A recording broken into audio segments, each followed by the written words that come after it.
Bien, de regreso en su programa Consejero Empresarial, seguimos hablando de darle valor a los intangibles dentro de los estados de posición financiera en las empresas para poderle dar su realidad. Miren, un dato estadístico antes de seguir continuando con nuestro invitado, nos muestra que países como en el caso de Suiza, el 84% de su capital está representado en su capital a base de intangibles. Nos vamos a España, que es un 83%. Pero vamos a países pobres y tomamos en cuenta Nigeria, conforme a esta estadística del Banco Mundial, y estamos hablando que tiene el 31%. Y así voltearemos. Islandia, país muy pequeño, tiene un alto porcentaje de registros, tanto en marcas, patentes y derivados. Eso es lo que necesitamos en nuestro país y necesitan las empresas reconocer para que tengan valor. Y bien, Ernesto, pues bueno, ahora ya sabemos algunos de estos intangibles, ¿cómo los encontramos para ver dentro de una organización? Mira, Adrián, como bien acabas de comentar en ese paréntesis que hiciste, uno que se dedica a parte de este tema, análisis de empresas, empieza a conocer varios financieros, empieza a ver inclusive financieros de otros países, donde el rubro de intangibles realmente es alto. Y lamentablemente en el rubro de intangibles en México, sigue siendo mientras es nulo o muy pequeño. La norma de información financiera en su momento te dice que para reconocer los activos intangibles en las empresas, ellos mencionan dos fases o dos formas. Primero, la fase de adquisición y la fase de desarrollo, en la cual la primera fase, digamos de esta forma, es si todo lo que tú gastas en la adquisición de un activo intangible, ya sea que lo compres, pues eso en su momento es el reconocimiento inicial, ¿no? El registro, la evaluación y todo esto. La fase que se viene un poquito más extensa y a veces más compleja es la fase de cuando tú los creas, que ahí se divide en dos etapas. La etapa del desarrollo, que se conoce en el mundo como investigación y desarrollo, el famoso R&D que conoces en las cuentas, y la fase en su momento de lo que es toda la creación o todo el reconocimiento ya final, y que ya es cuando en su momento tú tienes definido un activo intangible, ¿no? La fase de investigación y desarrollo, ahí bien menciona la norma de información financiera que dice, bueno, tú tienes que tener, inclusive a veces recomendamos que tengas aislado esa etapa, ¿no?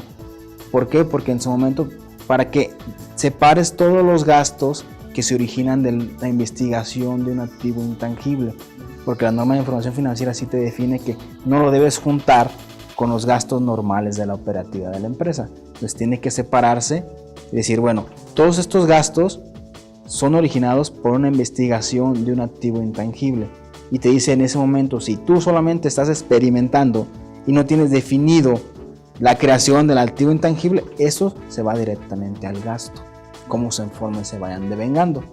En la siguiente etapa, cuando dices, ya tengo el desarrollo, ya tengo definido qué es un activo intangible, todos esos que se originen, eso ya formaría parte del costo integral de tu activo intangible. Y ahora sí, desde un desarrollo ya con un objetivo y una forma ya muy clara, ¿no? Y ahí es lo que tú acabas de mencionar, es muy importante, ¿no? Que ya tengas definido, ahora es como dicen, con pies y cabeza, el monito, la marca o lo que en su momento se generaría como un activo intangible.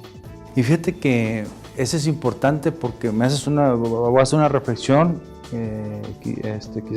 quizás puedo equivocarme, pero bueno, si tú gastas en un desarrollo que no tiene una finalidad o una causa para la innovación o el empuje de la empresa hacia los nuevos mercados u ofrecer nuevos productos, bueno, cabrá la pregunta, ¿cumple el requisito de indispensabilidad del artículo 29 de la Ley del Impuesto sobre la Renta?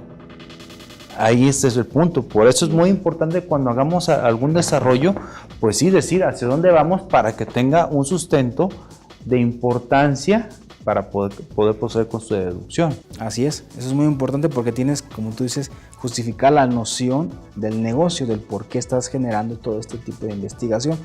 Y hoy en día la autoridad ha sido muy fuertemente en ese tipo de rubros, ¿no?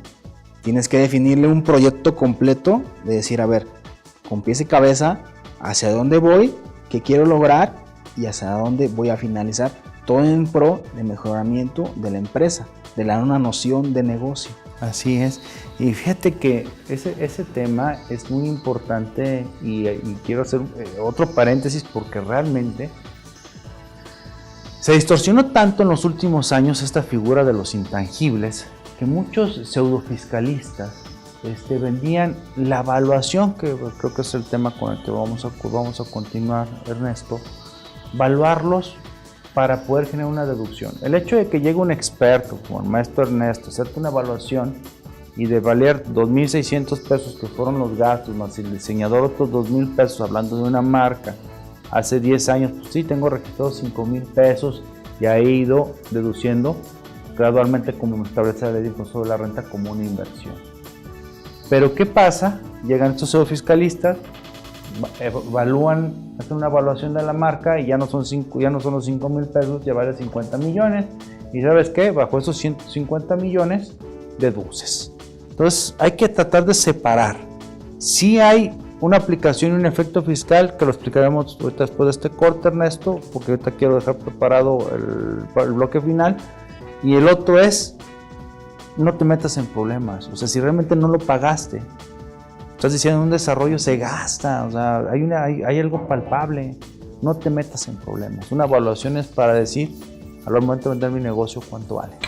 Así es. Pudiera ser también ese tema, ¿no? O sea, como dices, hay que checar los pormenores fiscales para en su momento cómo vas a diluir o cómo te va a impactar el efecto fiscal. Porque financieramente puede ser de una forma, fiscalmente pudiera ser de otra. Entonces sí queda ahí abierto el paréntesis para decir, en su momento hay que checar todo el escenario para que no tengas ningún problema fiscal de algo que te puede generar un beneficio. Muy bien, Ernesto.